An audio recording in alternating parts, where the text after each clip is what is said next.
खुलुमबाय स्टुडियोआव आं उदांस्रि मुसाहारि ICAR नि सिङाव भारतारि आबाद बिजिरसं फसंथान आसामा मोनसे फोरोंथाय हाबाफारि खुंदों जाय आबहावाखौ गोख्रों खालामनो थाखाय नोजोर होयो ICAR IARI आसाम आरो ICAR बासारनि मददजों अरुणाचल प्रदेशनि बासाराव 5 खालारनिफ्राय सानथामनि हाबाफारिजों बिगियानगिरिफोरनि नायदिंनायाव हाजो सोरबिथिं खान्थियाव अरायथा जिउ खुंनायनि थाखाय वाटारसेड मेनेजमेन्टनि सायाव सावरायनाय हाबाफारि लायो खुंनाय फोरोंथाय हाबाफारिया गोदान आदब गोनां आबाद बिरोंदामिननि गेजेरजों जिउ खुंनायनि आदब जौगाहोनायनि सायाव गोसो होयो आरो फिसा आरो हाजिरा गोनां आबादारिफोर FPO आरो SSG फोरनि सायाव नोजोर होयो बे हाबाफारिनि गेजेरजों आबादारिफोरखौ स्मार्ट फार्मिंग जथाय दै आरो हा संरैखा खालामनाय आरो आबहावाखौ नोजोर होनानै गुबुन-गुबुन जिउ खुंनाय फोरोंथाय होनाय जादों।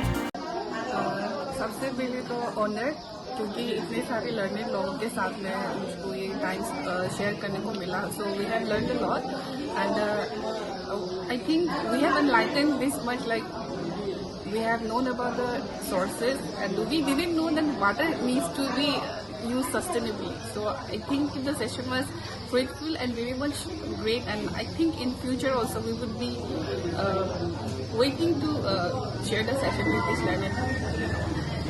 Thank you.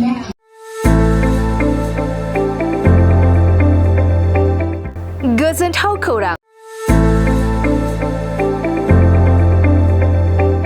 क'क्राझार सहरनि साखाथियाव थानाय तितागुरि मानास पाब्लिक स्कुला लानानै फैदों गोजोनथाव खौरां।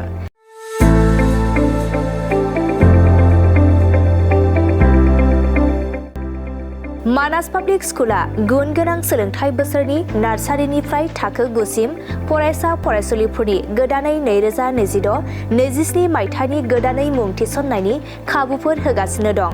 गुन गोनां सोलोंथाइ होनायजों लोगोसे तितागुरि मानास पाब्लिक स्कुलाव basic computer education, English speaking environment आरो मोजां सोलोंथाइ गोनां फोरोंगिरिफोर दं।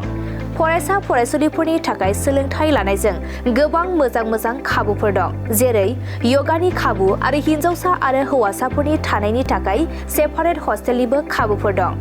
नोंथाङा आबुङै मिथिबावनो थाखाय थोंजोङै नैबे 600083288600048962 आरो 9101008849 जानबुं नम्बराव खौरां लाहरनो हागोन।